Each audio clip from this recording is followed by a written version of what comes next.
Donc, bonjour et bienvenue à un débat interreligieux qui va avoir lieu entre deux protagonistes qui sont très connus. Donc d'un côté l'abbé Pagès, qui est donc abbé et prêtre, qui est connu dans le monde de l'interreligieux pour faire des interventions sur le christianisme et sur l'islam. De l'autre côté, nous avons Karim, qui est le fondateur du CRC, du Centre de recherche en religion comparée, étudiant en religion comparée, et qui a plus de 10 ans d'expérience dans le domaine de l'interreligieux. Donc le sujet du débat aujourd'hui, c'est précisément Jésus est-il le vrai Dieu?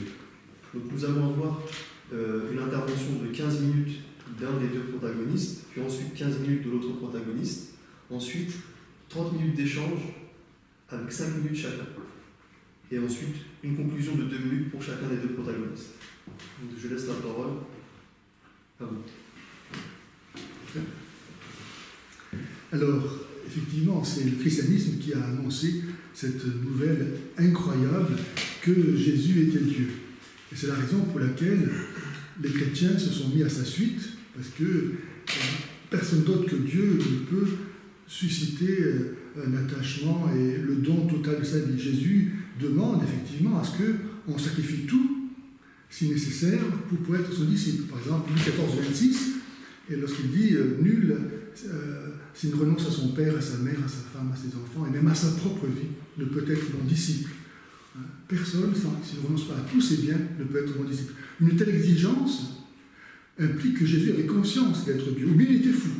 Il y a deux solutions. Ou bien il est fou de demander une chose aussi extraordinaire, aussi énorme, ou bien il est vraiment Dieu, Dieu méritant qu'on lui donne tout, puisqu'on lui doit tout. Et Jésus a montré par son comportement, par son enseignement, qu'il était vraiment ce qu'il prétendait. Par exemple, il dit « Je suis le chemin, la vérité et la vie ». Là encore, ou c'est vrai ou c'est faux. Ou bien il est un fou qui dit n'importe quoi, ou bien c'est la vérité. Alors pour savoir si c'est la vérité, il faut regarder la cohérence qu'il y a entre les paroles et les actes et ce que nous savons de Dieu de façon naturelle. Il y a une connaissance naturelle de Dieu qui est donnée par la raison, qui postule par exemple qu'on ne peut pas à la fois affirmer une chose et son contraire comme étant vrai en même temps, ça n'a pas de sens. Donc il y a une connaissance de la vérité qui est intuitive, qui est inhérente au fonctionnement de la raison. Donc avec cela, et ce que le judaïsme a dans ses écritures, on a assez pour déterminer si effectivement Jésus est un fou ou bien si vraiment il est Dieu. Et donc nous voyons Jésus dans l'Évangile, par exemple, pardonner les péchés. Et ça va être une des causes pour lesquelles les Juifs vont se scandaliser. On trouve ça au chapitre 2 de l'Évangile de Saint Marc, lorsqu'on amène un paralysé, et Jésus lui dit « Mon enfant, tes péchés sont pardonnés ». Et les Juifs se scandalisent en disant « Mais qui peut pardonner les péchés sinon Dieu ?» Donc c'est un blasphémateur. Et d'ailleurs, dans Saint Jean, au chapitre 10 aussi, on va voir comment les Juifs vont le condamner parce qu'il blasphème en disant « Mais toi qui n'es qu'un homme, tu te fais Dieu ». Autrement dit, Jésus, il a vraiment lui-même, par son enseignement, revendiqué d'être Dieu. Ou bien il dit en Jean 8, 24, 8, 28, 8, 58, 13, 19, il dit « Si vous ne croyez pas que je suis, vous mourrez dans vos péchés. » Donc il se présente vraiment comme le sauveur. Dieu seul peut nous sauver de nos péchés, puisque les péchés sont des offenses faites à Dieu.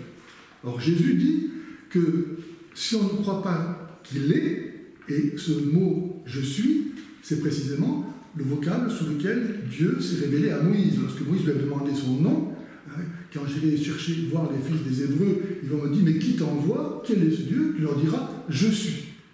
Il m'a envoyé vers vous. Donc Jésus revendique ce mot « Si vous ne croyez pas que je suis, vous mourrez dans vos péchés ». Donc il y a un lien entre le terme « je suis » et le fait de pardonner les péchés. Jésus met bien en relation donc ce qui est propre à Dieu. Il ne se trompe pas. À la fois il évoque le nom de Dieu et à la fois il évoque une œuvre propre à Dieu. Et il revendique les deux. Sous sa personne. Si vous ne croyez pas que je suis, vous mourrez dans vos péchés.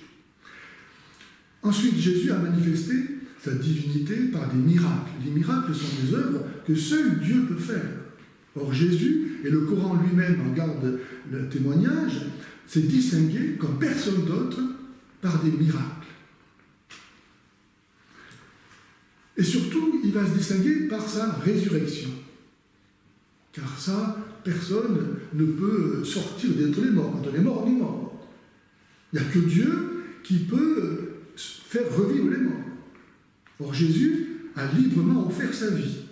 Il a annoncé ça, Luc 19,10, je suis né, je suis venu pour chercher et sauver ce qui était perdu.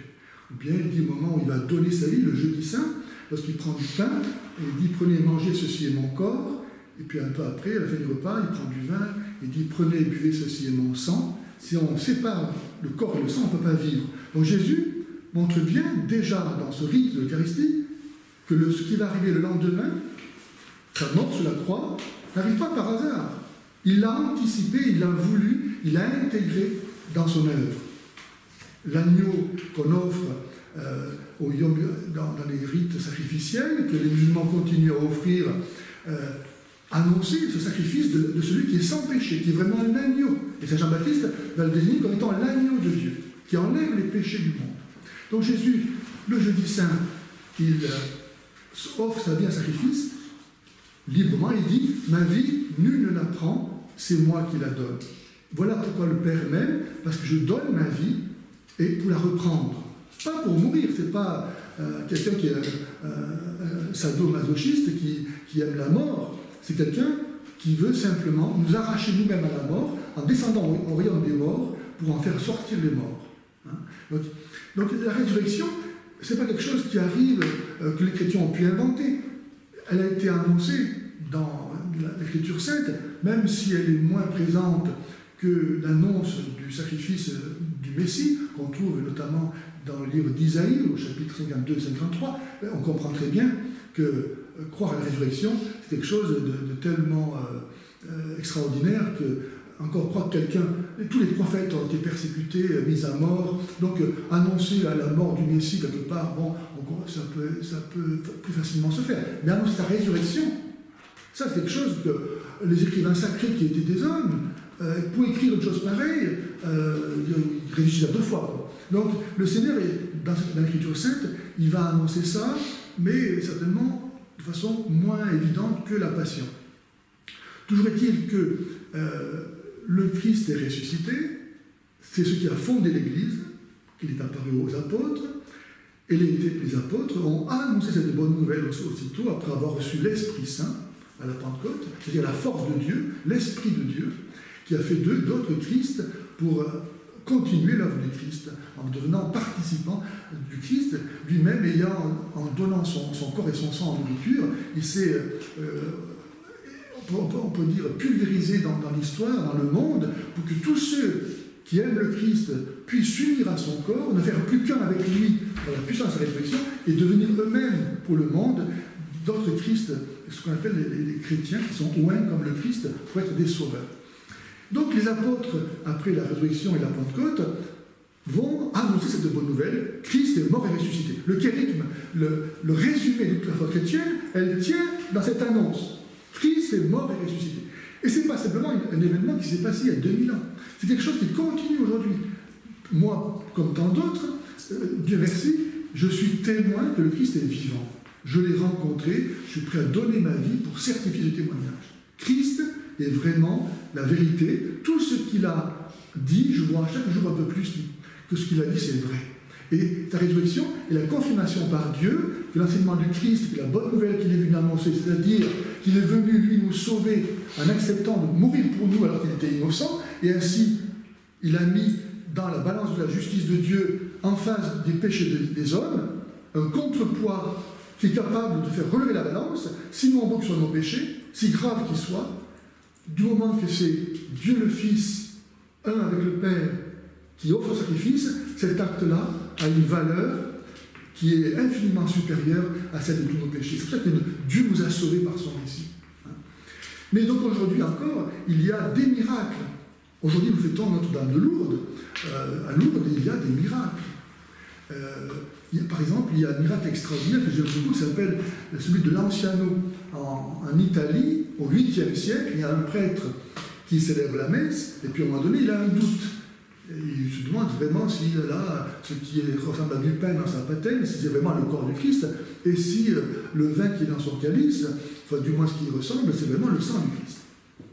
Et voilà qu'au même moment, ce qui était donc l'apparence de pain devient une chair sanguinolente, et dans le calice, il y a des caillots de sang. Et ça fait donc maintenant 12 siècles que ces reliques sont exposées dans cette petite église d'Italie.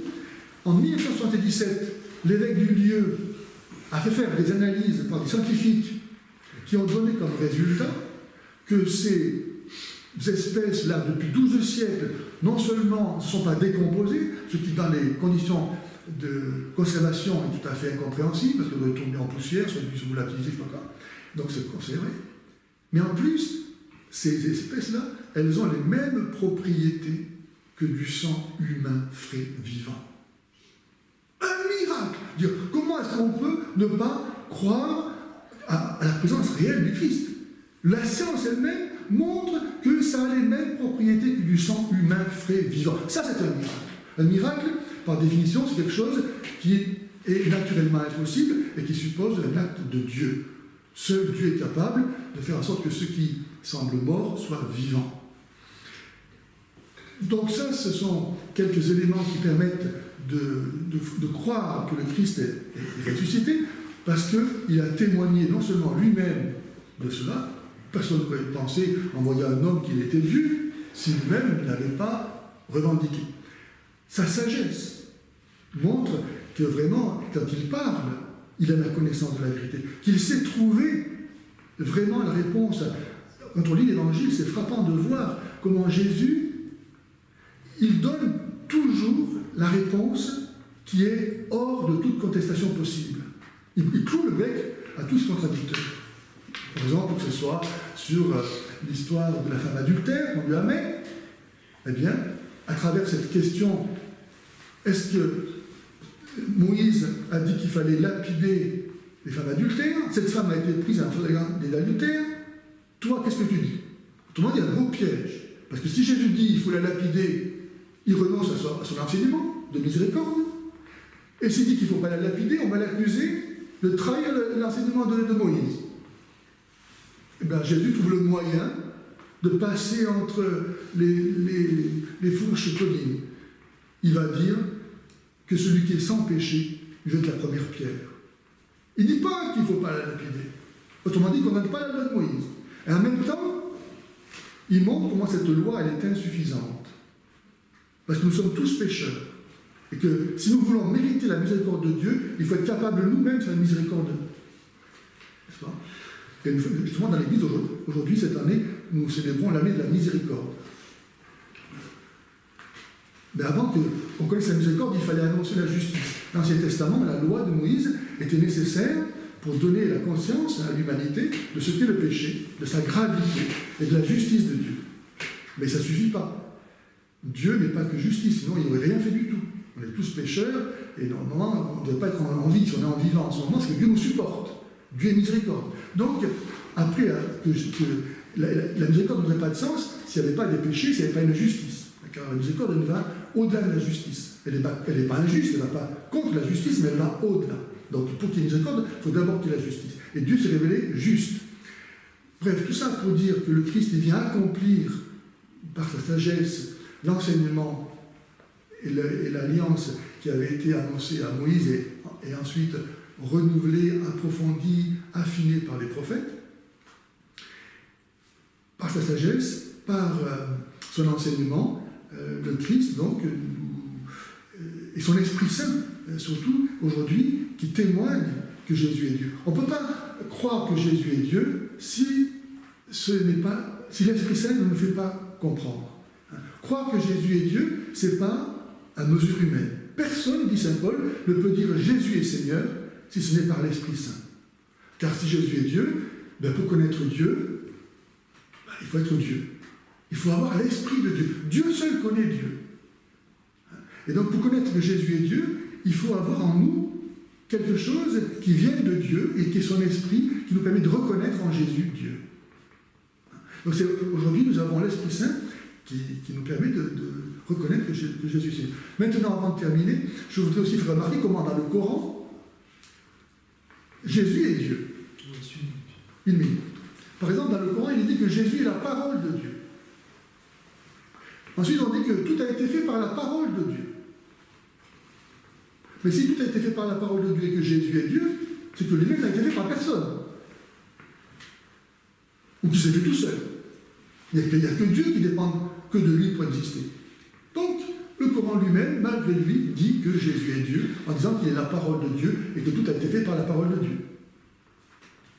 Il y a encore d'autres moyens de montrer que Jésus est Dieu, même dans le Coran.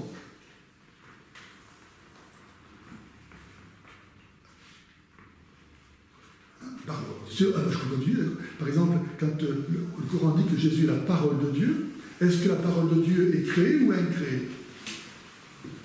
Si Jésus est la parole de Dieu, elle est incréée, parce qu'il n'y a pas eu un moment où Dieu était sans parole. Donc même le Coran dit que puisque Jésus est la parole de Dieu, il est lui-même incréé. Merci. Tout le temps de Karim, tu as 15 minutes. Tu me dis forcément. C'est parti. Merci, monsieur l'abbé Pagès, pour... Merci de m'avoir écouté. Non, il n'y a pas de souci. C'est toujours un plaisir. Merci pour votre intervention. Donc, ce que je ferai c'est mieux par rapport à l'intervention que je vais faire maintenant. J'essaierai de répondre aux points que vous avez avancés dans les minutes qui suivront l'intervention. Donc, je suis content parce qu'en fait, là, on suit une ligne directrice. C'est-à-dire que le premier débat que nous avions fait, c'était de définir si Mohammed était un vrai prophète de Dieu, oui ou non. Et donc, à l'intérieur de cela, nous avions parlé des critères prophétiques. On avait parlé aussi un petit peu de la prédication des prophètes. Et en fait, si vous voulez, la problématique que nous, on a, elle se situe en fait sur plusieurs angles. Le premier, c'est la conception chrétienne de Dieu. C'est-à-dire que pour nous, comme pour les Juifs, vous êtes une sorte d'innovation dans la conception de Dieu. C'est-à-dire que ce soit les Juifs, les chrétiens ou les musulmans, on croit qu'il y a un Dieu créateur. Donc nous avons le même Dieu au fond, mais sur la forme, ce n'est pas la même chose. C'est-à-dire que les Juifs vont reconnaître un seul et unique Dieu, avec une seule essence, sans avoir un concept trinitaire. Et les musulmans vont dire exactement la même chose.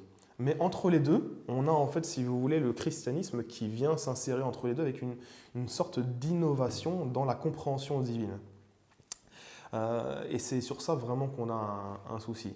Surtout que, comme je vous l'avais dit dans le premier débat, c'est que si vous nous dites que Jésus est venu prêcher en fait qu'il est Dieu, comme vous l'avez dit même dans votre intervention là, si vous dites qu'il a prêché la Trinité, qu'il a prêché qu'il était fils de Dieu, le problème c'est que ça va rentrer en contradiction avec ce qui avait été défini par Dieu dans Deutéronome 13, en expliquant que le prophète qui va venir, s'il prêche un Dieu que les enfants d'Israël n'ont jamais connu, à ce moment-là, il sera forcément qualifié de faux prophète.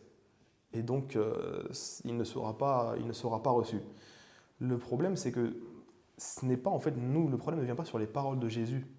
Le problème vient plutôt dans la conception chrétienne que vous avez fait des paroles de Jésus. Et c'est sur ça, en fait, que le débat doit être. Parce qu'en fait, avec les paroles de Jésus, nous, on n'aura pas de problème. On peut rentrer dans des explications, même si on peut les comprendre peut-être différemment. Mais au final, la question, en fait, elle est là. On a un seul Dieu, mais vous le présentez d'une manière qui est différente de celle des enfants d'Israël et de celle des musulmans. Et les musulmans et les enfants d'Israël se rejoignent sur ce point-là. Donc en fait, le problème qu'il faut soulever, c'est ça. La conception chrétienne a-t-elle quelque chose de solide à l'intérieur, en fait, si vous voulez, de ce qu'on appelle le monothéisme, puisque vous nous présentez une trinité. Et ceci n'a jamais été prêché par aucun prophète auparavant. Donc c'est une conception, pour nous, innovée de la divinité. Et c'est pour cela que nous considérons que Mohammed est revenu mettre, on va dire, de l'ordre dans ce qu'on pourrait appeler une sorte d'égarement de la part des chrétiens. Alors quand on dit un égarement, il ne faut pas le prendre forcément mal, parce qu'en fait, il faut comprendre, on va dire, la logique qui est derrière. Nous considérons les premiers chrétiens comme étant dans la vérité, c'est-à-dire les judéo-chrétiens qui, eux, ainsi que même des pagano-chrétiens, hein, mais au tout début, qui, eux, avaient une conception identique à celle des enfants d'Israël.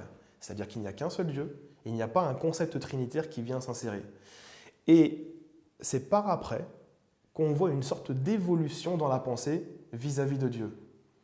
On va voir apparaître justement une trinité de personnes, une adoration qui va être donnée au Père, au Fils, au Saint-Esprit, des définitions qui vont apparaître, des conciles qui ont été donnés, etc. Mais ça n'a pas l'air de refléter ce que disent les textes déjà de base, que ce soit de l'Ancien et du Nouveau Testament. Et encore plus loin, c'est que ça ne reflète absolument pas la conception qu'avaient les enfants d'Israël de Dieu. Si Jésus est le Messie, comme vous l'avez dit, et comme nous le croyons aussi, les enfants d'Israël n'ont jamais connu une conception divine du Messie. Ça n'existe nulle part. Pour eux, le Messie n'a jamais été Dieu. Et il y a un verset en fait dans le texte de l'Ancien Testament qui est important, je trouve. Pourquoi ? Parce que juifs et chrétiens se rejoignent pour dire que ça parle du Messie. Donc, puisque souvent il y a des divergences entre juifs et chrétiens sur l'interprétation des prophéties de l'Ancien Testament, les juifs vont en rejeter certaines, ils vont ne pas être du tout d'accord avec vous, et les chrétiens vont dire que ça concerne Jésus. Mais il y en a une où vous vous rejoignez tous les deux. C'est dans Ésaïe, chapitre 11, verset 3, où il est dit, donc ça annonce le Messie, qu'il prendra plaisir dans la crainte de l'Éternel. Donc regardez, les Juifs comprennent que le Messie craindra l'Éternel, il craindra Dieu. Comment voulez-vous qu'ils aient la pensée que le Messie serait Dieu ? C'est pour ça que c'est une idée qui n'a jamais existé chez eux. Ensuite, il y a aussi la question de la terminologie. Et là, je pense que c'est là aussi où il y a un vrai débat à faire. La terminologie, c'est-à-dire que les mots Père, Fils, Seigneur doivent être, je pense, mieux expliqués pour comprendre en fait d'où vient la problématique qu'on a, en fait, si vous voulez. Si vous me dites que Dieu est Père, moi, je n'ai aucun problème avec ça en tant que musulman. Mais c'est dans la compréhension de celui-ci, de ce terme, que nous allons avoir un débat. Puisque pour nous, Père signifie exactement la même chose que les Juifs pensaient lorsqu'ils utilisaient déjà le mot Père. On prend par exemple Malachie chapitre 2 verset 10, où il est dit, à propos d'Israël, « N'as-tu pas vu que nous avons un seul Père ? N'as-tu pas vu que c'est un seul Dieu qui nous a créés ?» Donc le Père est en relation avec quoi ? L'aspect de la divinité et de la création.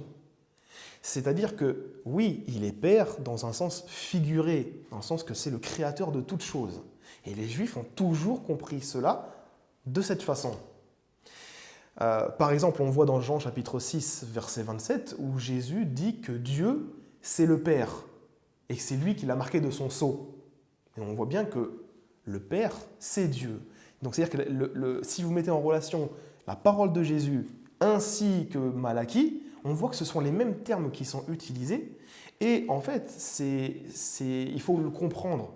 C'est-à-dire que, moi c'est la question que je vous pose, le fait que le judéo-christianisme a disparu, puisqu'on l'a vu en fait à travers l'histoire, c'est-à-dire qu'ils ont été un petit peu balayés, et ensuite on va avoir surtout une vague de pagano-chrétiens qui vont rentrer et prendre l'Église. C'est-à-dire qu'à partir de l'an 135 jusqu'à nos jours, tous les papes et dirigeants de l'Église ont tous été des pagano-chrétiens. Donc, est-ce que, lorsqu'ils sont arrivés dans le christianisme primitif, ils n'ont pas innové la compréhension des textes qu'ils avaient devant eux ? C'est-à-dire que lorsqu'ils voyaient Père, ils ne le voyaient pas comme les Juifs ou les judéo-chrétiens, ou encore Jésus lui-même, ainsi que les autres prophètes, le comprenaient.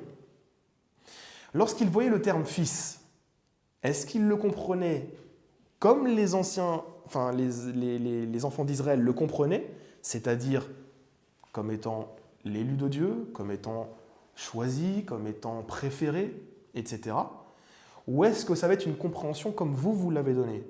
On voit par exemple que dans le Coran, chapitre 5, verset 18, le terme « fils de Dieu » est employé pour les chrétiens et pour les juifs, mais que c'est dans un sens d'élection, et non pas en tant que fils de Dieu réel. C'est-à-dire ils se sentent préférés et élus de Dieu. Nous, si le terme est utilisé comme cela, on n'a aucun problème à dire que, par exemple, Jésus peut être le Fils de Dieu. Dans quel sens? Dans le sens juif du terme. C'est-à-dire que dans l'Ancien Testament, on a beaucoup de gens qui sont appelés fils de Dieu. Le peuple d'Israël est appelé fils de Dieu. On voit que les juges d'Israël sont appelés fils de Dieu. On voit que même certains prophètes sont appelés comme ça. On voit que les anges sont appelés ainsi. Est-ce que justement le fait que le Messie soit appelé fils de Dieu n'est pas justement une élection et une élévation de son statut juste par sa messianité? Comment est-ce que j'en arrive à cette conclusion-là? C'est très simple. Je prends par exemple comment les Juifs eux-mêmes qui ont jugé Jésus ont défini cela. Et aussi comment Jésus lui-même l'a traduit dans ses paroles. On va prendre deux passages. Vous avez dans Jean chapitre 19, en fait, les Juifs qui s'adressent à Pilate et lui disent que selon notre loi, c'est un blasphémateur parce qu'il a dit « Je suis le Fils de Dieu ». Mais on voit qu'auparavant, lorsqu'ils l'ont jugé, ils lui ont posé une question. La question qu'ils lui ont posée, c'est « Es-tu le Fils du béni? Es-tu le Messie ?» Et en fait, c'est là où ce que je voudrais vous faire comprendre, c'est que est-ce que Messie n'est pas en rapport avec Fils de Dieu au niveau de la terminologie juive sur ce point-là? Et non pas comme ont pu le comprendre par la suite les chrétiens, en mettant un concept de Fils de Dieu qui est différent de ce que les enfants d'Israël comprenaient. C'est-à-dire que là, sinon, vous avez des Juifs qui vont vous dire, en jugeant Jésus lui-même, que tu es en train de dire que tu es le Fils de Dieu, donc tu es en train de dire que tu es le Messie. Ils l'ont jugé pour cette chose-là. Et c'est ça le problème qu'il y a. C'est que vous pensez que le terme Fils de Dieu a une explication et un sens qui est totalement différent de ce que les Juifs eux-mêmes croyaient.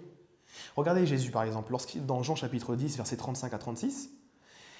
Regardez ce qu'il dit. Il accuse de blasphème, les Juifs, ils ont voulu le lapider, ils ont dit que tu te fais Dieu, etc. Mais comment Jésus répond? Il répond en disant... Vous, en fait, me refusez alors que j'ai dit une seule chose. J'ai dit « Je suis le Fils de Dieu ». Et ensuite, il cite les psaumes, psaume 82, 6, où il est dit, dans ce chapitre-là des psaumes, que vous êtes, donc vous, ça revenait, en fait, si on reprend le verset 1 du psaume 82, aux juges, les juges d'Israël. Vous êtes les fils du Très-Haut. Et en fait, si vous voulez, c'est ça le problème. C'est-à-dire que Jésus lui-même donne la définition du terme « Fils de Dieu ». Il dit simplement que, en fait, c'est un titre honorifique. Ça n'a rien à voir avec peut-être le sens que vous en avez donné. De même pour le terme « Seigneur ». Le terme « Seigneur », c'est la même chose. C'est-à-dire que « Seigneur » peut être compris différemment. Mais comment on le comprend? On le comprend à travers et les paroles de Jésus et les paroles, par exemple, des apôtres. On voit que dans l'Ancien Testament, beaucoup de personnes ont été appelées « Seigneur ». On voit que dans le Nouveau Testament, Actes chapitre 2, verset 36, les apôtres nous disent que c'est Dieu qui l'a fait Seigneur et Christ, donc Seigneur et Messie. Et qui lui a donné ces deux titres, ou lui a fait avoir ces deux statuts-là? C'est Dieu. C'est ce qui est dit dans l'Acte des Apôtres, chapitre 2, 36. On prend la parole de Jésus lui-même dans Marc, chapitre 12. Lorsqu'en fait il s'adresse en fait aux scribes, il leur pose une question très simple. Il leur cite le psaume 110 en leur disant « Mais comment est-ce que les scribes peuvent dire que Jésus est le fils de David, alors que David lui-même, qui est animé de l'Esprit Saint, dit, après il cite le psaume en disant « Le Seigneur a dit à mon Seigneur ». Exactement. Et donc là, en fait, Jésus explique qu'il est le Seigneur. Voilà. Sauf que le problème, c'est que là, Jésus s'attribue donc le titre de Seigneur, mais pour cela, il faut revenir en fait au texte de base du psaume. Et dans le psaume, il est marqué que le Seigneur a dit à mon Seigneur, mais il y a deux termes en hébreu qui sont utilisés ici. Le premier, c'est Adonai, donc c'est YHWH à la base avant qu'il soit échangé. Et ensuite, c'est l'Adoni. Et l'Adoni, si vous prenez tout l'Ancien Testament, ça a toujours été appliqué à une créature. l'adonie n'a jamais été appliqué au Créateur. Donc, Jésus, en s'appliquant ce psaume-là à lui-même, il s'applique le terme l'adonie et non pas Adonai. Et c'est pour cela qu'il dit qu'il est le Messie et qu'il est au-dessus de tout le monde et que David a dit qu'il était son Seigneur, mais pas le Seigneur Dieu, le Seigneur comme Abraham est appelé Adoni. Et il y a 195 occurrences du terme l'Adoni dans l'Ancien Testament, ça ne concerne jamais une seule fois le Créateur. Très bien. Donc, pour terminer, parce qu'on voit que le temps passe très vite, ce que je voulais vous dire, c'est qu'en fait, vous avez une conception qui est différente de celle des enfants d'Israël. En ayant innové de la sorte, vous faites de Jésus un faux prophète. C'est-à-dire pas qu'il en est un réellement, mais votre conception trinitaire amène à ce que les Juifs, l'ayant jugé, ça c'est une question que je vous pose, admettons que vous ayez un Juif devant vous, et je termine là-dessus, que vous ayez un Juif devant vous et qui vous dit « nous, on s'est débarrassé de Jésus ». Ça, c'est les imprévus directs. Admettons que vous ayez un Juif qui vous pose la question, que nous sommes débarrassés de Jésus. Normal, selon vous, il a prêché un Dieu trinitaire. Or, notre conception à nous, c'est que c'est un faux prophète, selon Deutéronome 13, puisqu'il a prêché un Dieu que nous n'avons jamais connu. Donc, je termine là-dessus. Est-ce que votre conception ne fait pas de Jésus un faux prophète? Alors, Désolé pour cette fois. 5 minutes chacun, dans 30 minutes. Ok. Alors, première remarque, c'est que vous ne répondez pas aux arguments que j'ai avancés. Et je trouve ça vraiment très dommage, qu'au lieu de vous rendre à mes arguments qui sont manifestement incontestables, vous cherchiez des moyens de ne pas les croire, de ne pas les accueillir. Je trouve ça très dommage. Et c'est typique, bon, malheureusement, du chemin de comportement des Juifs qui n'ont pas voulu accueillir Jésus. Alors vous nous dites que, en fait, notre Dieu fait de Jésus un faux prophète parce qu'il aurait une conception nouvelle de Dieu. Mais ce que vous refusez de reconnaître, c'est que nous ne disons pas que Dieu n'est pas unique. Si nous prêchions une trinité de dieux différents, comme il en existe tant, un tritéisme, je comprendrais, mais les chrétiens ne l'ont jamais dit qu'ils croyaient à un autre Dieu que le Dieu qui s'est révélé à Abraham et à tous les prophètes. Donc venir nous accuser de croire à un autre Dieu, c'est tenir un discours que nous ne tenons pas, nous mettre dans la bouche un discours qui n'est pas le nôtre. Nous ne disons pas que Dieu n'est pas unique. Simplement, et d'ailleurs le Coran le dit, Sourate 112, Allah il est inconnaissable. Donc quelque part, nous partageons cette foi avec les Juifs qu'il y a un seul Dieu, mais vous, au nom de votre connaissance de Dieu, vous ne pouvez pas dire que Dieu n'est pas Trinité, puisque vous ne le connaissez pas. Quelque part, vous allez au-delà de ce qui vous est possible. Du moment que nous disons qu'il y a un seul Dieu, ça devrait vous suffire, puisque l'islam, comme le judaïsme, se contente et se glorifie de dire simplement qu'il y a un seul Dieu. Ben, soyez contents, on dit la même chose. Donc ne venez pas nous reprocher ensuite de nous dire que nous connaissons Dieu. Jésus dit, Jean 17,3, la vie éternelle, c'est de te connaître, toi le seul vrai Dieu, et celui que tu as envoyé, Jésus-Christ. Et Saint Jacques dit, il ne suffit pas de dire que Dieu est unique, même les démons le disent ça. Les démons savent qu'il n'y a qu'un seul Dieu. C'est pas ça qui va vous sauver. Ce qu'il faut, c'est connaître Dieu, comme Dieu se connaît lui-même. Et alors là, mais il me faudrait 5 minutes au moins, si vous me permettez, pour vous montrer comment... Vous aurez votre prochaine... Parfait, merci bien. Pour vous montrer comment affirmer que Dieu est unique dans sa nature et trine dans ses personnes, mais pas contradictoire. Partons du point zéro, du point où se situe tout homme qui ouvre les yeux dans le monde, qui n'a pas été conditionné par quelque culture religieuse que ce soit.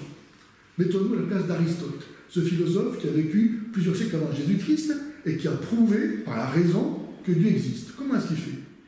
Eh bien, il dit, voilà, en ouvrant les yeux dans le monde, moi je me rends compte qu'aucun être n'existe par lui-même. C'est vrai ou c'est faux? Évidemment que c'est vrai. Personne n'existe parce qu'il a choisi d'exister. Tout le monde, toutes les créatures ont reçu l'existence d'un autre. Et cet autre, il est forcément celui qui n'a reçu l'existence de personne. Sinon, il ferait lui aussi partie de l'ensemble des êtres qui existent par un autre. C'est pas en rajoutant des wagons au train que ça la fait rouler. C'est pas en disant, moi j'existe parce que mes parents m'ont donné la vie. Il faut bien qu'il y ait un être qui existe par lui-même et qui donne à tous d'être. Sinon rien n'existerait.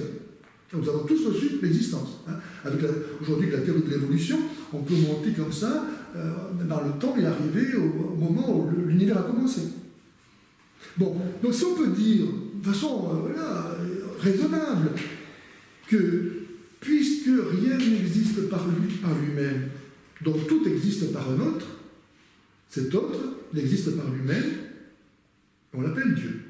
Donc la raison peut arriver à reconnaître que Dieu existe. C'est pour ça que saint Paul dit que ceux qui ne reconnaissent pas l'existence de Dieu sont inexcusables, car tout chante la gloire de Dieu du seul fait qu'il existe. Personne n'a choisi d'exister, aucune créature. Donc le fait qu'elle existe chante la gloire de Dieu. Voilà. Elle prouve que Dieu existe. Voilà. Qu'elle veuille, qu'elle ne veuille pas. Bon. Donc si on peut dire qu'il y a un être qui existe par lui-même, est-ce qu'on ne peut pas dire que cet être, puisqu'il ne dépend de personne d'autre que de lui-même pour exister, est-ce qu'on ne peut pas dire qu'il est son propre Père? Il n'y a rien de contraire à ce que nous savons déjà, à savoir qu'il y a un être qui existe par lui-même, que de dire que cet être est son propre Père, puisqu'il ne dépend que de lui-même pour exister. N'est-ce pas? Ensuite, si on peut dire que Dieu, il est Père de lui-même, est-ce qu'on ne peut pas dire aussi qu'il est Fils? Parce qu'il n'y a pas de Père sans Fils. Ça n'existe pas un Père sans Fils. Et d'ailleurs, on comprend bien que cet être qui existe par lui-même, dans le mouvement par lequel il advient lui-même, entre l'engendrant et l'engendré, il y a la place, je sais qu'il m'a donné davantage, il y a la place pour l'engendrement. C'est le même être. L'engendrant et l'engendré, c'est le seul et même être. Mais en lui, dans le mouvement par lequel il advient lui-même, on comprend qu'il y a la place pour le départ et l'arrivée de ce mouvement. Le Père et le Fils. Ou bien on peut dire aussi que cet être qui a tout créé, qui sait tout, il nous a donné à nous-mêmes une connaissance. Est-ce qu'on peut supposer qu'il ne se connaisse pas lui-même? Si Dieu est parfait, forcément, il sait tout et il se connaît lui-même. Eh bien, cette connaissance que Dieu a de lui-même, on l'appelle le Fils. Parce que tel Père, tel Fils. Le Fils révèle le Père. Sans Fils, il n'y a pas de Père. Jésus dit qu'il me voit, voit le Père. Donc, quand on dit que Jésus est la parole de Dieu, dans le Coran, on dit que Jésus est la parole de Dieu, parce que Dieu se connaît lui-même. Et cette connaissance que Dieu a de lui-même, on l'appelle la parole de Dieu. Donc, on voit qu'en Dieu, il y a la place pour Dieu et la connaissance qu'il a de lui-même. Mais pour connaître Dieu, il faut être Dieu. Il n'y a que Dieu qui connaît Dieu. Donc, le Fils est Dieu. Et donc, voilà comment, raisonnablement, on peut montrer qu'on peut à la fois affirmer que Dieu, dans son essence, dans sa nature, il est un, ce qui n'est pas contraire avec le fait qu'il y a une pluralité en lui de personnes. Je peux continuer comme ça, mais je vais répondre à d'autres points que vous avez soulevés. Vous pourrez peut-être, parce que vous avez 5 minutes encore, vous avez d'autres phases de 5 minutes, d'accord, pour la réponse si vous voulez. Bon, alors... Donc, soit tu utilises les 2 minutes que tu as de plus tout de suite, soit tu les utilises. Soit tu fais ces 7 minutes comme avec Pagès, soit tu les utilises. Je vais faire ça. Ok, c'est parti. Ok. Donc vous m'avez reproché en fait, monsieur l'abbé Pagès, de ne pas avoir répondu en fait à vos arguments. Le problème, c'est que comme c'était ma partie présentation, je ne pouvais pas en fait entamer une réfutation en fait de vos propos. Et par contre, en fait, ce qu'il y a, c'est que en général, quand on accuse quelqu'un, ce qui se passe, c'est qu'on se mange un effet boomerang. Moi, je vais vous dire que là, dans votre partie réfutation, vous n'avez pas répondu à un seul des points que moi j'ai avancé. Voilà, c'est pour ça. Donc, non, ouais, vous avez plutôt développé la théologie, mais il n'y a pas de souci, de toute façon, vous avez encore le temps de le faire. Donc, vous avez posé, en fait, vous avez expliqué que Jésus, en fait, était soit fou, soit Dieu. Moi, la question que je vous pose, c'est pourquoi est-ce qu'il ne serait pas tout simplement prophète, messager et messie? Pourquoi il faut, en fait, quelque chose de si lointain et d'éloigné pour Jésus? C'est soit il est Dieu ou soit il est fou. Pas forcément. Si justement, en fait, il n'est pas Dieu et qu'il n'est pas fou, il peut tout simplement être un prophète, un messie et un envoyé. Et c'est exactement en fait la position musulmane sur la question. Donc, je vais revenir sur 2-3 choses que vous avez dit. Donc, la première chose que vous avez signifié pour montrer, c'était votre argument principal, on va dire, pour montrer que Jésus était Dieu, c'est ce qu'on appelle les fameux « je suis », donc qui se retrouvent surtout dans Jean chapitre 8, 13, etc. Donc, le problème que j'ai avec ce point-là, c'est que le texte de Jean 8, 58 dit que c'est Jésus qui parle, avant qu'Abraham fût, je suis. Et donc cette partie je suis, vous la mettez en relation avec le terme je suis qui est dans l'Exode chapitre 3 verset 14 où Dieu en fait s'est révélé à Moïse et en fait lui explique qu'il faut qu'il aille se présenter ainsi devant les enfants d'Israël, Pharaon, etc. Moi, ce que j'aimerais, c'est, si c'est possible, je ne sais pas si vous pouvez, est-ce que vous pouvez me lire le texte en grec d'Exode 3.14 ? Pourquoi ? C'est possible ou pas ? D'accord. J'aimerais que vous me le lisiez, si c'est possible, parce que je voudrais comprendre une chose en fait dans notre compréhension. Donc voilà, il est là, et c'est donc le verset 14 qui est tout en haut.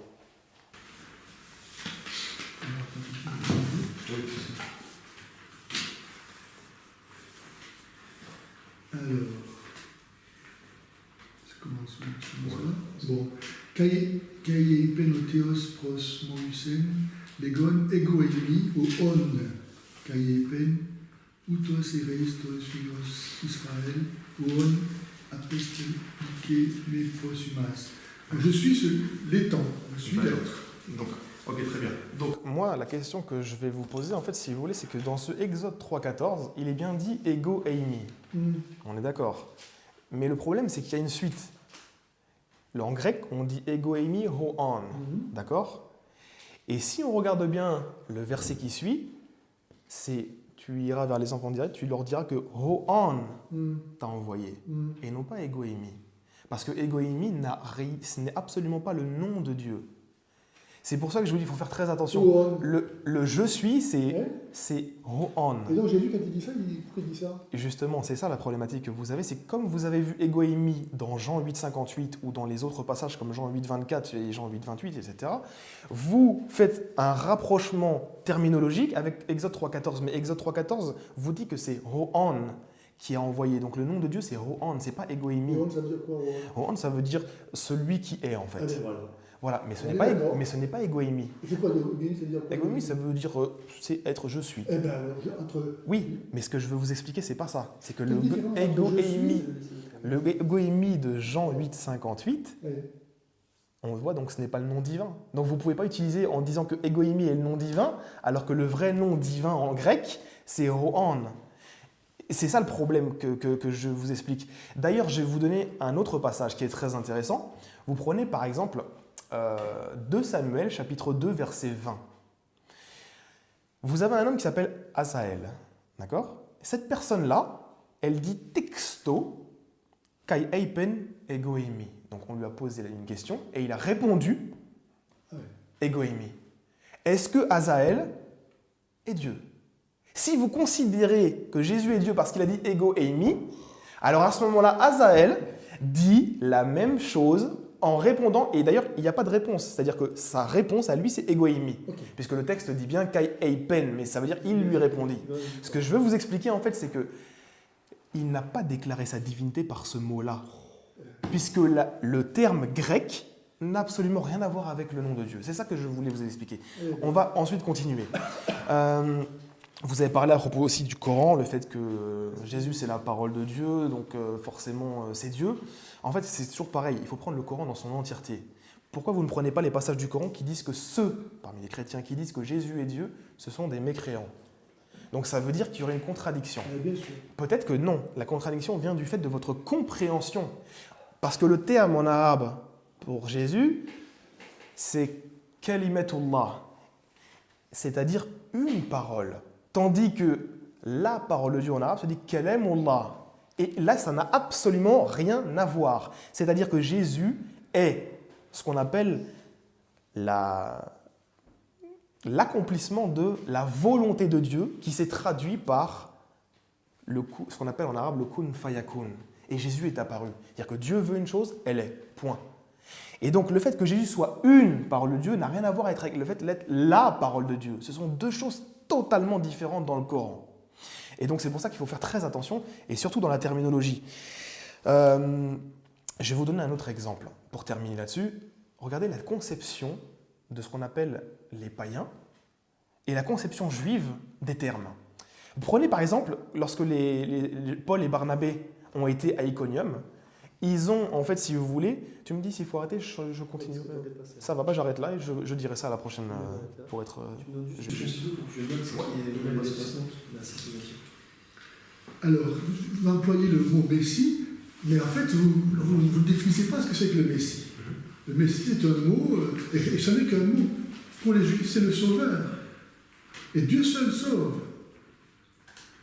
D'une part, voilà, moi j'attire votre attention là-dessus, c'est que vous vous contentez de dire que Jésus est le Messie en donnant ça comme une réponse, mais vous n'en tirez pas les conséquences. Ensuite, pour ce qui en est du Fils de Dieu, contrairement à ce que vous l'imaginez, et je vais prendre l'histoire d'Azaël. Azaël, quand il dit « je le suis », cette phrase qu'il dit, il l'a dit en réponse à une question. Est-ce que tu es celui qui a fait ceci? Il dit oui, je le suis. Je suis quoi? Ce que tu me dis, c'est-à-dire celui qui a fait ça, celui qui a tué sa belle-mère, je ne sais pas quoi. Ça n'a rien à voir avec l'affirmation absolue de l'être, qu'il y a en 3.14. Je suis celui qui est. Jésus, quand il dit « si vous ne croyez pas que je suis », il répond à aucune question. Il affirme quelque chose d'une façon absolue. Donc là, c'est vraiment, franchement, c'est vouloir se tromper soi-même. Il n'y a pas de raison d'imaginer qu'il y a une comparaison possible entre ce qui est relatif et ce qui est absolu. Pour l'histoire de Jésus, Fils de Dieu, ce n'est pas simplement un terme comme ça qui était utilisé de façon métaphorique, parce que dans la Bible, quand c'est utilisé dans l'Ancien Testament, c'est utilisé au pluriel. Or, Jésus revendique ça au singulier, au point qu'il dira même qu'il est le Fils unique de Dieu. Jean 3, 16, 18.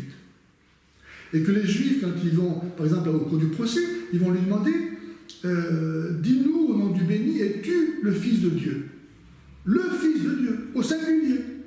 Et pour eux, les Juifs, c'est capital, parce que de ce que Jésus va répondre va dépendre sa mort ou son salut.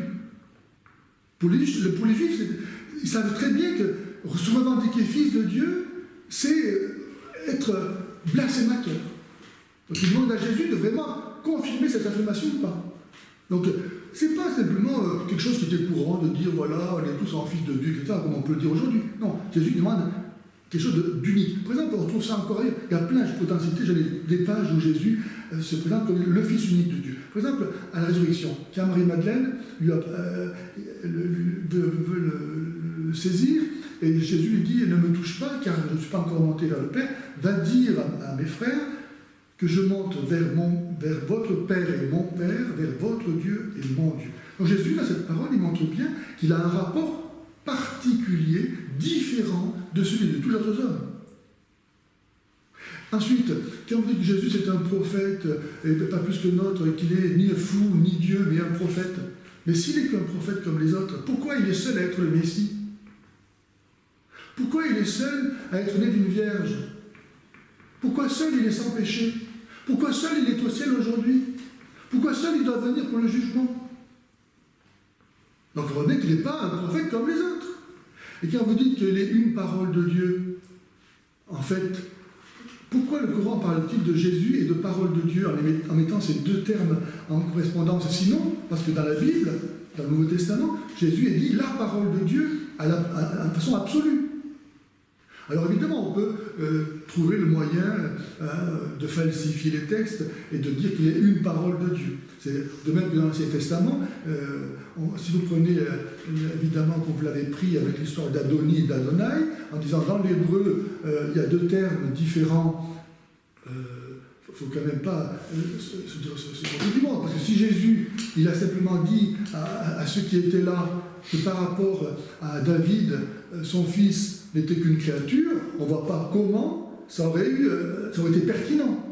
Ça n'aurait aucun sens. S'il a fermé la bouche de ses contradicteurs en disant que le fils de David était plus que David. Alors, au-dessus du roi, il n'y a personne. Lui-même reconnaissant qu'il y avait un Seigneur entre le Seigneur et lui. Pareil, il n'a pas dit un fils de David. Il n'a pas dit un Messie. Il a dit Seigneur, le même terme. Donc, ça montre bien que Jésus revendiquait quelque chose qui dépasse les limites des créatures. Ça a été passé au sein. Ok, j'arrête. Donc en fait, le vrai problème qu'on a, en fait, il est là. C'est-à-dire que moi, ce que je veux que vous me répondiez, c'est les Juifs, les enfants d'Israël, les prophètes ont-ils connu une conception divine de celle des chrétiens? Ça, c'est important parce qu'en fait, si vous voulez, s'ils ne l'ont pas connu et que c'est une innovation, dans ce cas-là, Jésus devient un faux prophète s'il l'a vraiment prêché. Deuxièmement, est-ce que Jésus a affirmé catégoriquement être Dieu? Est-ce qu'il y a un verset qui dit lui-même qu'il est vraiment le véritable Dieu, celui que les enfants d'Israël ont toujours connu, etc. Est-ce qu'on a un verset catégorique où Jésus prêche la Trinité? Est-ce qu'on a un verset catégorique où Jésus prêche qu'il est un homme et qu'il est 100% homme, 100% Dieu? Est-ce qu'on a un verset qui est clair, qui dit que Jésus est le Fils de Dieu au sens que vous lui donnez, etc. Moi, c'est ça, en fait, c'est que votre dogmatique, je la trouve basée sur des choses comme le Coran dit en fait dans la sourate 3 au verset 7 et 8 à propos des gens qui en fait prennent l'ambigu et délaissent le clair. Et pourtant vous avez énormément de versets clairs à travers toute la Bible, mais vous préférez vous baser sur des choses qui sont tellement ambiguës qu'en fait ça n'a pas de sens réel vis-à-vis des versets clairs. La règle, c'est qu'on interprète les versets ambigus à la lumière des versets clairs, et non pas l'inverse. Et vous partez de l'inverse, vous prenez les versets ambigus comme le ego eimi. D'ailleurs, vous m'avez répondu à propos d'Azaël, mais ça n'a rien à voir. Ce que je veux vous expliquer, c'est que le ego eimi en grec n'est pas le nom de Dieu. Le nom de Dieu, c'est Rohan. C'est pareil. Non, ce n'est pas la même chose. Ça n'a absolument rien. Entre je suis celui qui est et les temps. Pas d'interférence, s'il vous plaît. Pas de souci. Voilà, vous m'avez cité par exemple Jean chapitre 20 verset 17 à propos de faire une différenciation lorsque Jésus dit « Je monte vers mon Père et votre Père, vers mon Dieu et votre Dieu ». Mais regardez les termes qui sont utilisés. Ce sont les mêmes. C'est-à-dire que le Père de Jésus est le même que le Père des apôtres et donc des autres créatures. Le Dieu de Jésus est le même Dieu que celui des apôtres et des autres créatures. Vous voyez ce que je veux dire? Il n'y a pas de différenciation, c'est dans la manière de l'apporter. Mais par contre, lorsque Jésus dira dans Marc chapitre 12, verset 29, « Le Seigneur, notre Dieu, est l'unique Seigneur », là on voit une réunion des deux. Il réunit tout le monde, même lui avec. Donc en fait, si vous voulez, c'est pour ça que je vous dis que ça n'a pas de sens réel. Troisièmement, ce que je voulais vous dire, c'est que, pour revenir un petit peu sur ce que vous avez dit, oui, à propos des fils de Dieu. Vous avez dit que en fait, c'est pluriel dans l'Ancien Testament, ce qui est faux, puisqu'il y a plein de termes fils de Dieu employés au singulier. Et en plus de ça, vous me dites que les Juifs eux-mêmes, c'était le critère pour définir s'il doit mourir ou non. Mais c'est faux, puisqu'en fait, il y a la suite du verset « Es-tu le fils du béni ?» Es-tu le Messie? C'est ça le problème. C'est-à-dire que moi, ce que je veux que vous compreniez, c'est que fils de Dieu, dans la conception juive, était en rapport avec une élection. Est-ce que tu es le Messie? Puisqu'ils se prenaient pour le Messie, il leur disait. Et eux-mêmes le savaient que c'était le Messie, sauf qu'ils n'attendaient pas une conception de ce Messie-là. Ils attendaient un Messie qui allait les délivrer du joug romain, ce qui n'a pas été fait. Et donc en fait, si vous voulez, ils l'ont forcément pris pour un imposteur. Mais c'est pas grave ça. C'est-à-dire qu'en fait, les Juifs ont pu se tromper sur cette question-là. Par contre, là où ils n'ont pas pu se tromper, c'est sur la question de la divinité de Jésus. Si Jésus a prêché sa divinité et un nouveau Dieu, une nouvelle conception, même si vous me dites que c'est le même Dieu, oui, dans l'absolu, on a un seul créateur, mais votre conception trinitaire n'est absolument pas connue des enfants d'Israël, ni des prophètes. C'est ça que je veux vous expliquer. Le problème, il est là. C'est faux, mais il faut le prouver. Il n'y a pas de souci.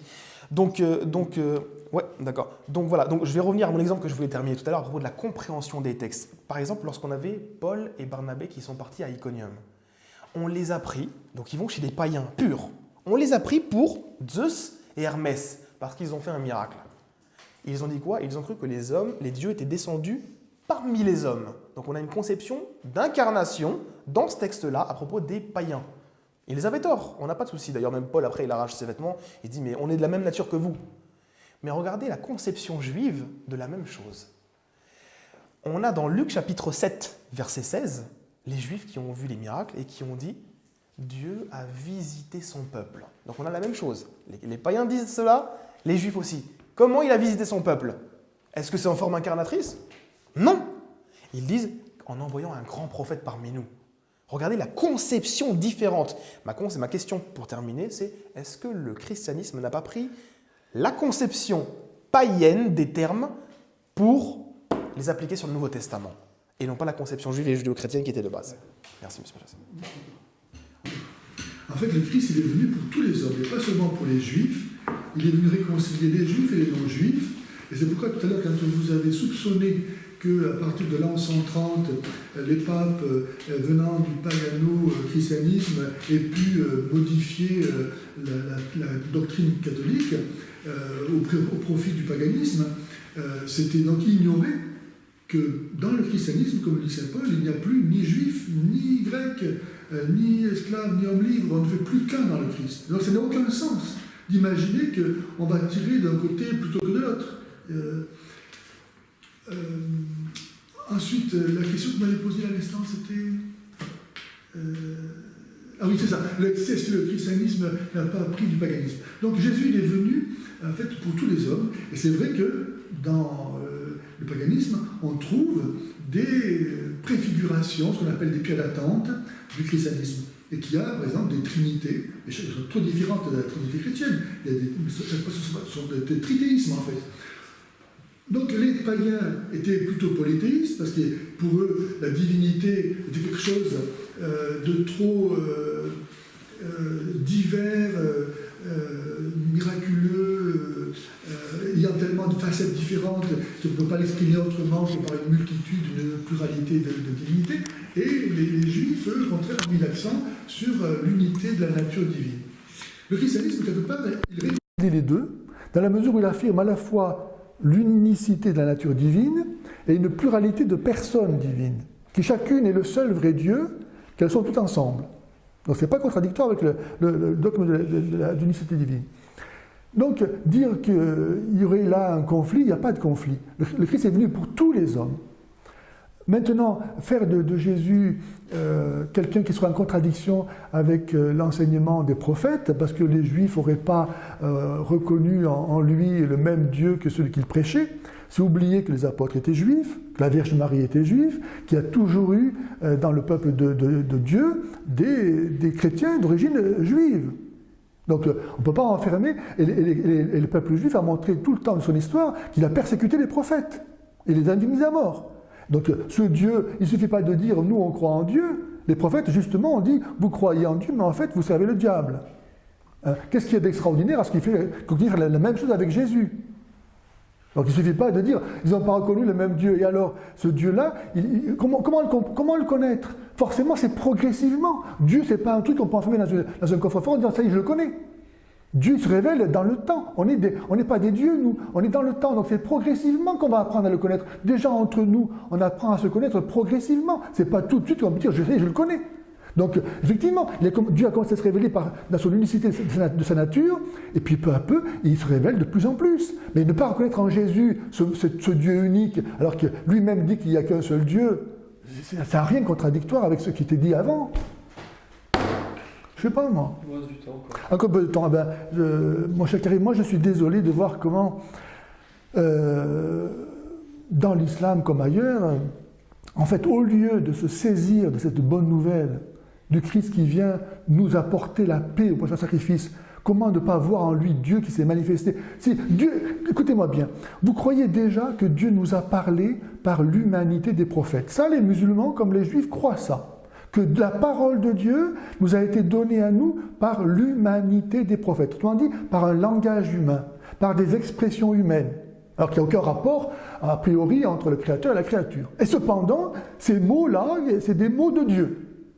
Donc qu'est-ce qu'il y a de si incompréhensible, de si impossible à croire que Dieu, après nous avoir parlé par l'humanité d'emprunt, qui était celle des prophètes, il ait voulu amener sa révélation à sa perfection définitive en nous parlant non plus par l'humanité d'un autre, mais sa propre humanité.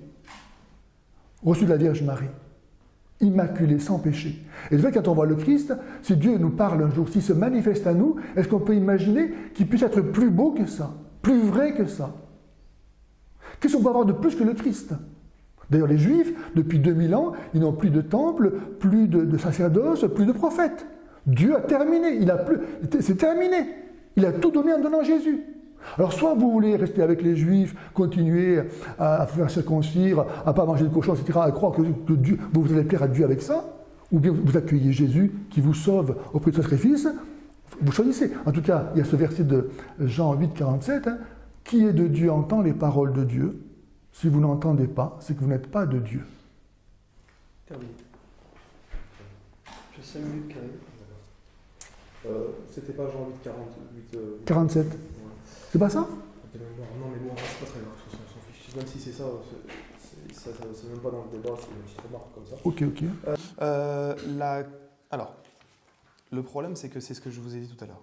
C'est la conception chrétienne que je mets en fait en exergue. Vous m'avez dit, mais regardez, il ne faut pas mettre tous les juifs dans le même sac, puisqu'en fait les apôtres étaient juifs, Marie était juive, etc. Donc, ils ont reconnu que Jésus était Dieu. Mais le problème, c'est que si Jésus n'a pas prêché sa divinité, en fait cette remarque n'a pas lieu d'être. S'il ne l'a pas prêché, forcément ils ne l'ont pas reconnu. Donc en fait il n'y a aucun problème. Ils sont trompés, vous voulez dire? Non. Non, justement, en fait, le problème, il est là. C'est-à-dire que vous voulez faire de Jésus Dieu dans ses paroles, et donc comme les Juifs, ses disciples à lui, l'auraient compris comme vous le comprenez, dans ce cas-là, on a des Juifs qui auraient cru que le Messie pouvait être Dieu. Mais c'est faux, parce que si Jésus n'a pas prêché sa divinité, à ce moment-là, il n'aurait jamais pu juste l'imaginer. Donc les disciples de Jésus n'ont fait que suivre son enseignement. Et c'est ce que je vous ai demandé depuis tout à l'heure. Est-ce que vous avez un verset catégorique où Jésus affirme qu'il est Dieu, alors que dans l'Ancien Testament, l'Éternel en a toujours donné, il y a au moins 5000 versets où l'Éternel le dit. Donc en fait, si vous voulez, c'est pour ça que je vous dis que c'est très important. Ensuite, regardez, on va prendre un peu l'histoire. L'histoire. On a donc la destruction du temple de Jérusalem. Pourquoi? Parce que les Juifs ont été ingrats, c'est-à-dire qu'ils ont refusé le Messie. De toute façon, ils avaient fait tout un tas de choses auparavant. Donc, Dieu a décidé de leur supprimer leur temple une deuxième fois, comme il avait fait auparavant. Ensuite, mais on a aussi, donc, à ce moment-là, donc, on a les Juifs, on a les Judéo-chrétiens, on a les pagano-chrétiens. Les Juifs et les Judéo-chrétiens vont être dégagés de la terre d'Israël. On va les mettre un peu plus loin. Pourquoi? Parce que l'empereur Adrien a décidé il détestait en fait la loi juive. Et donc, vu que les judéo-chrétiens et les juifs continuaient d'appliquer ça, il les a enlevés. Donc, il ne restait plus que des pagano-chrétiens. Eux, ils étaient tolérés sous Adrien sur la terre d'Israël. Et c'est pour cela qu'après, ensuite, la direction de l'Église est passée chez les pagano-chrétiens. C'est pour ça qu'il faut bien prendre l'histoire en compte. Adrien, qu'est-ce qu'il a fait? Sur les ruines du temple de Jérusalem, il a fait construire un temple païen dédié à une trinité. C'est pour cela que je vous dis que l'ambiance du paganisme mêlée au pagano-christianisme a donné une conception nouvelle de la divinité. C'est ce que je vous dis depuis tout à l'heure. Donc, les termes, vous ne les comprenez absolument pas comme les Juifs le comprenaient. Est-ce que, je vous ai posé des questions et je les répète, les Juifs avaient-ils une conception du Messie comme étant Dieu? Les Juifs avaient-ils une conception de l'incarnation de Dieu qui allait arriver? Non plus. Est-ce que les Juifs pensaient que Dieu avait un fils? Etc. Ça n'a jamais existé. Donc vous allez en contradiction avec Deutéronome 13, qui dit bien que celui qui prêche cela est un faux prophète. C'est ça que je vais vous expliquer. C'est un Dieu que les enfants d'Israël n'ont jamais connu. Ensuite, au début, vous m'avez cité les miracles qui ont existé, comme aujourd'hui vous me dites que c'est le miracle de Lourdes, etc. Les miracles ne sont pas un argument. Deutéronome 13 vous le dit. Il se peut qu'un faux prophète fasse des miracles et que ce soit un test de la part de Dieu pour vérifier les vrais des faux croyants. Deutéronome 13, c'est pas moi qui le dis, c'est l'Éternel. Donc ce que je vous expliquais, c'est qu'un miracle en soi, n'est pas un argument s'il est fait au nom d'une autre divinité. Si vous me dites que les gens, les chrétiens font les choses au nom de Jésus, à ce moment-là, en tant que Dieu, ça posera un vrai problème théologique. Pourquoi? Parce que les apôtres, dans Actes des Apôtres chapitre 4, disaient que c'est au nom de l'Éternel, par l'entremise du nom de Jésus, que les choses étaient accomplies. C'est Dieu qui les accomplit. Ce n'est pas, en fait, si vous voulez, la demande à une divinité autre. Si Jésus n'est pas Dieu, dans ce cas-là, c'est ce qu'on appelle du polythéisme, même s'il est caché. C'est un polythéisme très bizarre, en fait, le christianisme, puisqu'en fait, ils ont apporté un concept trinitaire, et c'est un masque monothéiste sous couvert derrière d'un masque polythéiste. Et c'est pour ça que je vous dis que vous avez une conception, pas trithéiste, mais il y a du trithéisme dans votre conception monothéiste. D'accord, très bien. Donc moi, ce que je veux, c'est que vous répondiez aux questions. Où est-ce que Jésus a dit qu'il était Dieu? Je veux une phrase catégorique de sa part. Je ne veux pas un verset ambigu. C'est ce que je vous dis, le Coran, reprochant cela à la base, selon les exégètes musulmans, les 83 premiers versets de la sourate 3, dont le verset 7 et le verset 8 qui parlent à propos des versets ambigus, des versets clairs, on nous dit que c'était à propos des chrétiens, même si après on peut l'appliquer de manière générale pour tous les gens qui s'égarent. Mais ce que je veux dire, c'est que c'est sur les chrétiens que ces versets-là ont été révélés. Et c'est ce que je vous reproche, non pas moi, mais les juifs et les musulmans, c'est de prendre l'ambigu et de délaisser le clair. Jésus vous dit qu'il n'était pas Dieu. Jésus vous dit qu'il avait un Dieu lui-même. Luc chapitre 6, verset 12, qu'il passait toute la nuit à prier Dieu. C'est pour cela que je vais vous expliquer. Il n'a pas dit « je prie mon Père ». Non, c'est marqué qu'il priait Dieu. Oui. Et qu'il avait un Dieu lui-même. Alors, la question que vous me posez, c'est est-ce que Jésus a dit d'une façon évidente qu'il était Dieu? La réponse est la suivante. C'est que si Jésus avait dit « hé les gars, c'est moi, je suis Dieu », il est lapidé, tout de suite. Il ne peut pas affirmer ça dans un peuple monothéiste qui croira à la transcendance absolue de Dieu sans susciter une hostilité qui mettra un terme rapide à sa carrière. D'ailleurs, il n'a pas mis longtemps pour que ça arrive non plus, d'ailleurs. Donc il a fait progressivement. Il a voulu qu'on le devine à travers ses paroles. Et toi, que dis-tu qui je suis, etc.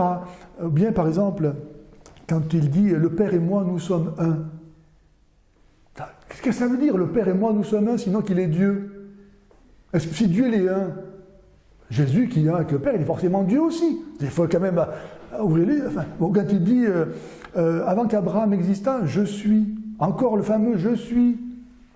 Bon, bien que ce mot il est compris de façon absolue. Et non pas, c'est pas une réponse. Oui, c'est moi qui ai fait ça. Oui, c'est moi qui ai joué au football l'autre jour. Ça n'a pas de rapport. C'est je suis de façon absolue. Mais pensez à ça. Ou bien quand il dit, par exemple, par rapport à la Trinité, en Matthieu 28, 20, baptisez-les au nom singulier du Père, du Fils et du Saint-Esprit. Donc il y a une fonction de la Trinité. Donc on voit bien que, maintenant, encore une fois, Dieu, il n'est pas un Dieu qui vient là pour s'imposer en disant « croyez en moi ». Ce n'est pas Allah qui dit « croyez en moi, et sinon vous allez brûler en enfer hein. ». Même si de fait on va à l'enfer si on ne croit pas en Jésus. Hein. Mais il ne va pas s'imposer. C'est nous qui librement sommes appelés à reconnaître en lui Dieu ou pas. Dieu, il s'offre, il nous a tout donné, et par la suite du marché, il veut se donner lui-même. Mais si on ne veut pas le prendre, on ne le prend pas. Et puis, même Dieu, il ne peut pas nous forcer à l'accueillir. Donc, quelque part, il prend des gants avec nous. Il cherche comme ça à susciter, à éveiller notre intelligence, nous-mêmes, on arrive à dire, mais tiens, mais ce type-là, il n'est pas comme les autres. Mais qui il est finalement? Voilà comment le Seigneur il s'est conduit. Il vous reste 3 minutes. Ça va. Oh, je peux en rajouter, mais ça ne sera peut-être pas nécessaire.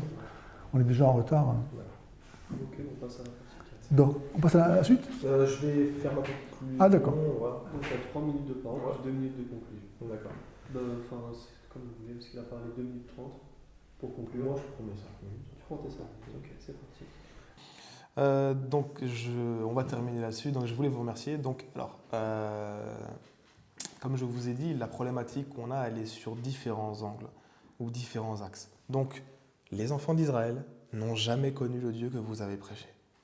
Et ça peut être une cause de refus de leur part si Jésus l'a prêché. S'il a prêché cela, c'est un faux prophète selon le Deutéronome 13. Deuxièmement, vous m'avez dit, et là je crois qu'on rentre dans le tragique, c'est-à-dire que là c'est une contradiction flagrante.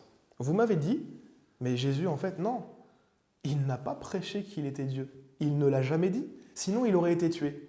Et vous me dites, juste depuis le début du débat, que Jésus a affirmé qu'il était Dieu. Oui, Ah oui, mais c'est une contradiction. mais non. L'a-t-il dit ou ne l'a-t-il pas dit? Il l'a laissé deviner et il a dit. Voilà. Ensuite, si vous me dites qu'il a laissé deviner, mais depuis quand Dieu joue aux devinettes? Alors que dans l'Ancien Testament, du début à la fin, il l'a affirmé de manière catégorique et en l'imposant aux gens.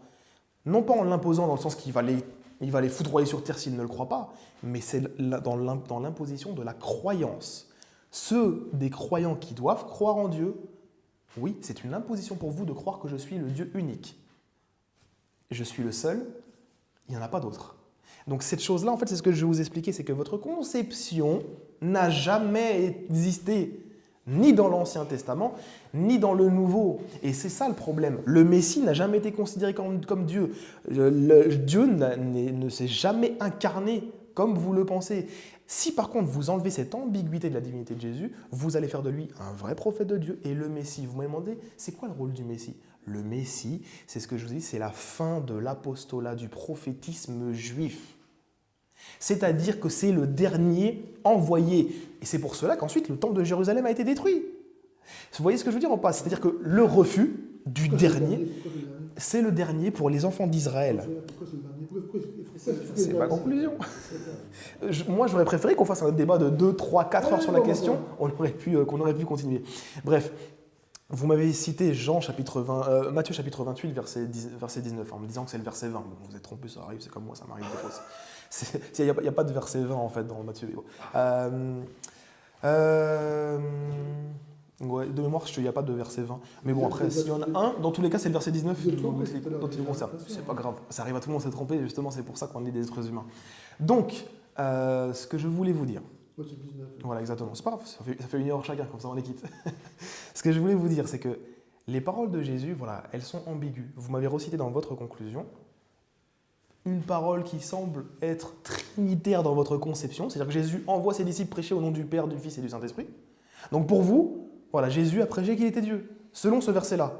Vous me dites, vous m'avez rappelé encore le ego émi, le fameux je suis de Jean 8, 58, alors que je vous expliquais qu'en grec, ce n'est pas le nom de Dieu. Le nom de Dieu, c'est Ho'an. Et c'est répété dans Jean chapitre 1, verset 18. Dans Jean chapitre 1, verset 18, Ho'an est répété. Et dans Apocalypse chapitre 1, verset 8, Ho'an est répété, mais pas de égoïmie. C'est ce que je vous expliquais. Égoïmie n'a rien à voir avec le nom de Dieu. Et d'ailleurs, égoïmie, dans Jean 8, 54, le même chapitre, Jésus donne la réponse. Si vous ne croyez pas que je suis, vous mourrez dans vos péchés. Quelle est la réaction des Juifs juste après au verset suivant? Mais qui es-tu? Et Jésus répond quoi? Mais ce que je vous dis depuis le début. Et qu'est-ce qu'il a dit depuis le début? Avant le chapitre 8, depuis le début, il a dit quoi? Et justement, c'est ça le problème. C'est qu'il n'a jamais dit qu'il était Dieu. Encore moins. Le problème, en fait, c'est ça. Oui, mais pardonner les péchés n'a rien à voir avec la divinité. Non, justement, c'est ça le problème. Ce que je vais vous expliquer, c'est que ce verset-là, il faut le comprendre. Du chapitre 1 au verset 8, au chapitre 8, Jésus a dit des choses. Et c'est au chapitre 8 qu'il est marqué que ce que je vous ai dit depuis le commencement. Donc c'est sur ça qu'on doit se baser. Et depuis le commencement, il n'a jamais dit qu'il était Dieu. Donc c'est pour cela que je vous dis, pour terminer et pour conclure, que votre conception est une innovation dans la pensée de la croyance des enfants d'Israël et que les musulmans sont juste revenus donner la vraie définition du monothéisme et du Dieu unique. Ils sont venus supprimer le christianisme. Non, du tout. Je terminerai là-dessus. 13-10 secondes, si tu veux finir. Je vous remercie en tout cas, M. Pagès, pour cet échange.